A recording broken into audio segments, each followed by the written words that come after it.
Chaque année, 6 millions de croyants se pressent à la grotte de Lourdes, dans l'espoir d'un miracle. En 150 ans, le Vatican a attesté de 68 guérisons miraculeuses.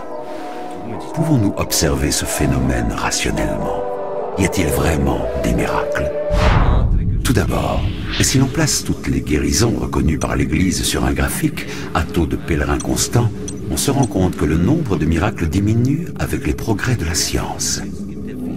Il y a donc fort à parier que beaucoup de guérisons anciennes pourraient aujourd'hui s'expliquer simplement.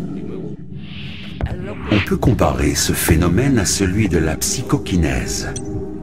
Il y a des siècles, certains pensaient que par la pensée, il était possible de soulever des pierres énormes. Puis on l'a cru seulement pour des charges moins lourdes, puis de moins en moins lourdes au fur et à mesure que nos connaissances scientifiques avançaient. Mais revenons à Lourdes. Pendant les 50 dernières années, 4 miracles ont été attestés pour 3 millions de malades qui sont passés par la grotte. Si on exclut les personnes atteintes de cancer, cela donne 4 miracles pour 1 million de visiteurs malades, soit 1 pour 250 000. Qu'obtient-on quand on se tourne vers l'hôpital? Un peu plus de 1550 cas de guérison spontanée ont été relevés à l'hôpital entre 1864 et 1992. Rapporté au nombre de malades hospitalisés, cela porte le taux de guérison spontanée en hôpital à environ 1 cas pour 100 000. Si l'on oublie les cancéreux, cela fait 1 cas pour 300 000. Mais il s'agit d'une moyenne. Cela veut dire que certains hôpitaux affichent des scores meilleurs que d'autres. Un graphique permet de mieux comprendre.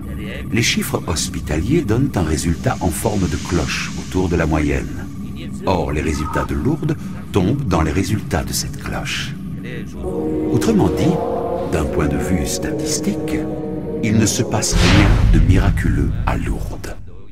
Seulement quelques rares guérisons spontanées, comme parfois à l'hôpital, sans que l'on comprenne exactement comment. Comme vous le voyez, la raison nous libère de nos croyances, et le doute est notre guide. Une dernière chose, la Vierge miraculeuse est représentée avec 12 étoiles autour de la tête. Et c'est ce qui inspira le drapeau européen. Le saviez-vous? Mon nom est Lazarus, et je vous souhaite bien le bonjour. N'hésitez pas à partager ceci avec vos amis, ou à en discuter avec moi sur les réseaux sociaux.